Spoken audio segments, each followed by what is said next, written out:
In 1971, a world-renowned climber, Rene Desmaison, and a 23-year-old understudy, Serge Gousaeult, became stranded in a blizzard on the north face of the Grandes Jorasses in the Alps. Hanging by a single piton, with no food and frostbite, they waited day after day for rescue. However, the rescue team was led by climbers that despised Rene for betraying them half a decade earlier. Were the rescuers simply trying not to risk more lives in treacherous conditions, or did they intentionally delay the rescue to punish Rene and even let him die on the face of the mountain? This is the Grandes Jorasses disaster.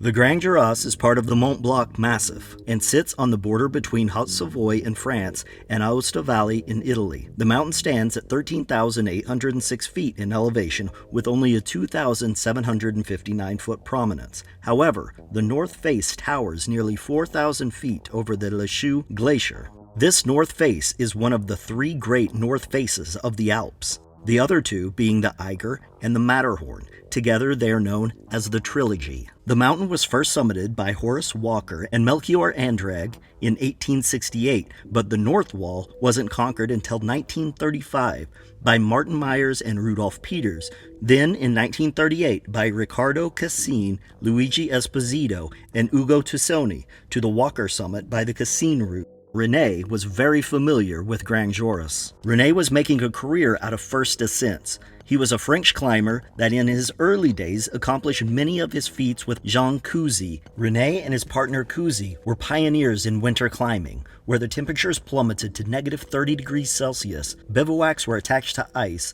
the rock walls were covered in ice, the climbers had little to no food, and there was constant threat of frostbite. As Rene put it, in spite of the catalog of horrors, winter climbing was to become a challenge no serious climber could resist. Two drugs, then danger and beauty, and for me each renders the other infinitely more potent. He was also part of the group that first successfully summited Janu. He made the fourth ascent of the Petit Dru by the original route, as well as both the first winter ascent and the first solo ascent by the original route. Furthermore, in 1966, he attempted a rescue of two trapped Germans on the Petit Dru. Without giving away the ending, it resulted in Rene being expelled as a guide from the Company of Guides in Chamonix. This resulted in bad blood between Rene and several other climbers that would have a direct impact on our present story. More on that later. In February of 1971, Rene and the young guide in training, Serge, set out on a winter attempt of the Jorasses. In these days, they didn't have the internet with radar and instant weather updates. They were lucky if the weather experts were accurate for more than a day or two, especially on the mountains where the weather can change in an instant. On this fateful trip, they set out from Aiguille du Midi on February 8th. The weather was clear but extremely cold. They skied to the Le Chaux Glacier, where they switched to their climbing gear and headed up to the 4,000-foot vertical face of the north wall of the Jorasses. They began their ascent on February 11th. Immediately, they knew that this was going to be a near impossible task, as the rock wall, even at the base, was covered in ice. They could barely get any handholds, and the ones they could grasp were freezing their fingers. Though climbing was difficult and cold, they made good progress up the mountain for 3 straight days. However, that all ended on the 14th, when the weather became progressively worse. They had to chip away ice and snow for holds. This slowed progress up the mountain dramatically. They were now reduced to covering 100 meters per day. The snow became packed into Rene's radio and it stopped working. They now had no communication with base camp. Furthermore, a rockfall had severed their rope. The rope they had was now cut into thirds. As they continued to climb, the storm became exceedingly worse. They climbed until they could make it no further. They had to stop on the 15th, 300 meters from the summit. Though conditions had deteriorated, they only had enough food for 2 days, and they were at least 3 days from the summit. Spirits were relatively high. These were winter climbers of the 60s and 70s. They expected, and in Rene's case, welcomed conditions like this. However, over the next couple of days, the conditions would continue to deteriorate. As they continued to climb at an agonizingly slow pace, Serge had to take off his gloves and occasionally secure their position on the mountain. In the freezing temperatures, this led to frostbite on his fingertips. This slowed progress even more, as he was slow to climb and even dropped some equipment. They both were low on energy, but Serge was depleted and particularly hypothermic. By February 17th, he was no longer self-sufficient. At this point, descent was impossible, and they both knew it. The only thing they could do was to get to the summit as quickly as possible. There, they could signal for help and wait to be airlifted off. So, they pushed for the summit with Serge's condition deteriorating quickly. Rene was arguably the most popular climber in France at the time. So this was a high-profile climb, and progress was tracked below by journalists for French TV stations. They tracked the climbers throughout their slow progress, viewing them during breaks in the storm until February 20th, when progress stopped. The climbers appeared to be stuck just short of the summit. The journalists contacted local rescue services to check on Rene and Serge. A first helicopter flew over in bad weather and reported back that the climbers appeared to be okay. Rene's wife was very upset that they didn't get a definitive answer and pushed them to return and verified that the climbers were in good shape. On the 21st, a second flight went up, and as they passed by the bivouac dangling from a single piton, they saw Rene waving a red anorak jacket from the bivouac. The pilot reported back, and a debate began over the meaning of the signal and if they should send a rescue team. For some, it was clear that after not moving for days and waving the anorak in the air to signal the plane that they were in need of assistance. However, some were opposed to a rescue attempt. Some of the rescue team argued that the intent of the signal was to communicate that they were okay and didn't need assistance. Family members fought back. On the mountain, the two men were out of food, had no more climbing equipment, and were freezing to death. Rene was doing everything he could to keep Serge warm and alive, but he was failing. The men were hanging off of the rock face in a bivouac over 1,000 meters freefall by only a single piton hammered into the face of the mountain. Both men were in desperate need of help. Serge was fading fast. By now, word of the stranded climbers had spread. Every local news outlet was covering the story, with some interrupting primetime broadcasting with coverage. This was a repeat of an incident that had occurred just 5 years prior, and everyone was glued to their TV. Here is a brief account of the conflict that occurred on the face of the Petite Dreux just 5 years earlier as it pertains to this story. Two Germans were stranded on the mountain while a group of 40 climbers from the French troop were on the summit attempting to retrieve them. Furthermore, there were 4 climbers from INSA climbing up to them. This group included a well-known climber named Gerard de Gousaeult. Another group joined the climb late, led by Gary Hemming, the beatnik of mountaineering. He believed that the Germans could be rescued by a different route more quickly than the other groups. At this time, Rene was a member of the Chamonix Company of Guides and was friends and colleagues with many of the climbers already on the mountain. Instead of assisting them, he signed a contract with Paris Match, a French media outlet. He joined Gary's team along with a cameraman to document the rescue. This angered many of the climbers on the mountain, causing them to question Rene's loyalty and trustworthiness. Further creating difficulties is when the INSA team and Rene came face to face on the mountain, and an argument erupted between Gerard and Rene.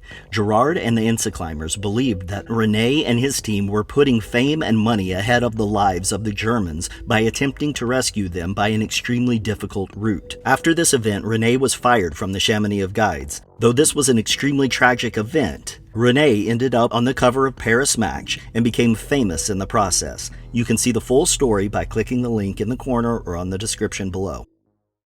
Now, with Rene and Serge stuck on the mountain and the media watching and analyzing every move, the mayor of Chamonix, Maurice Herzog, called a press conference.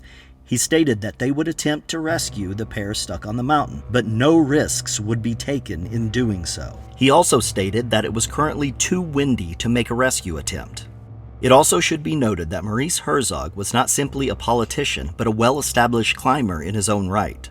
In fact, he was part of the group that made the first ascent of Annapurna, though his account of the summit was also met with controversy. During the climb, his hands and feet became frostbitten and his fingers and toes were amputated at the hospital as he spent months recovering. He was well aware of what the climbers were going through on the mountain.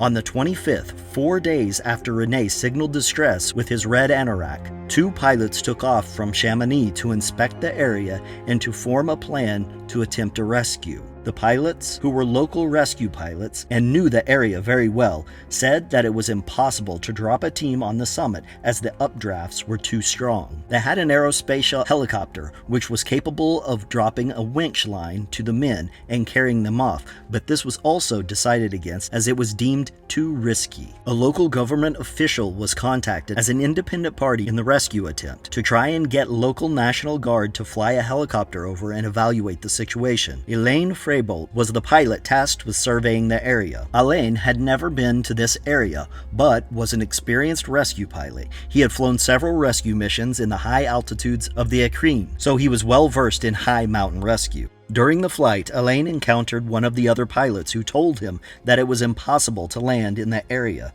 Also, Alain didn't know the area at all. He flew to Mount Blanc and had to request directions to get to Grandes Jorasses. When Alain reached the Jorasses, he immediately tested the mountain for landing, but the updraft shot his helicopter into the sky. He came around again, and again the updraft lifted him up into the sky. However, instead of giving up and just accepting that he couldn't land on the mountain, he searched for other areas. He found a small area covered with snow 100 meters below the summit. He approached cautiously, expecting another updraft to take him off the mountain, but none came. He even set the helicopter down on the small snow-covered zone. His winchman on board even commented, "What more do they need than this?" Alain then flew down into the valley and picked up 3 rescue climbers while radioing Chamonix that he found a location to set down and drop off the climbers. He was then ordered to not drop off the climbers until it could be assessed. Then he went back down and picked up more. When he returned to the mountain, the first set of rescue climbers had already climbed the 100 meters to the summit and were setting up a winch to retrieve Rene and Serge. One of the rescue climbers and the first to reach Rene and Serge was Rene Desmaison. He was one of the 4 INSA climbers who had a conflict with Rene on the north face of the Eiger just 5 years earlier. He found the pair in a bivouac, hanging by a single piton, with Rene clinging to life, waning in and out of consciousness. Serge was dead. Rene told Gerard that Serge had passed 3 days earlier. Rene had survived on the mountain for 14 days in extreme cold and blizzards. Between when he had signaled for help on the 21st and finally was rescued on the 25th, he had endured 4 unrelenting bivouacs. On the 3rd, he had lost his sleep sack and spent the 4th wrapped in a tarp. He most likely would not have survived another night. Rene blamed Maurice Herzog for Serge's death. He claimed that they dragged their feet, punishing him for the Drew incident. They claimed that the conditions on the mountain made it too risky. They were not going to risk other lives in the attempt to save the climbers. One question that continued to come up was, why was the pilot, Alain, that was not from the area, able to quickly find a spot to land and get to the climbers when the local pilots could not? However, this final question may have an answer. Alain was simply a better pilot than the others. By the end of his career in 1982, he had completed over 2,200 rescues with great fanfare and was dubbed by locals as the pilot of the Grandes Jorasses. This was simply the beginning of Alain's heroic career. Rene and Serge were incredible climbers that were more familiar with the dangers than anyone. Were Maurice and Gerard protecting the other rescuers or punishing Rene for the events half a decade before? Maurice Herzog claimed that the wind was too strong. However, some climbers in the area claimed that a plateau at 3,700 meters on the Italian side, sheltered from wind, would have been a viable place for a helicopter to land, and that Maurice Herzog knew this. All it would have taken is a single phone call from Herzog to Aosta on the Italian side, and they could have had Rene and Serge rescued within a few hours. Some believe that Serge could have easily been saved if this action had been taken. Though some view Maurice Herzog as a murderer for this event, a person's life cannot be judged by a single event. Many view Maurice Herzog as a national hero for his devotion to the country and many accomplishments. In fact, this picture of Maurice is from the cover of the best-selling Paris Match magazine at the time. Maurice's success paved the way for Rene's popularity and his contract with Paris Match. In the end, it took a rogue pilot disobeying orders to finally get a rescue team to the climbers, where one of the rescuers of the rescue team was Rene Desmaison himself, the man that had fought with Rene 5 years before. This is True Mysteries. Please like, leave comments, and subscribe. Thanks for watching.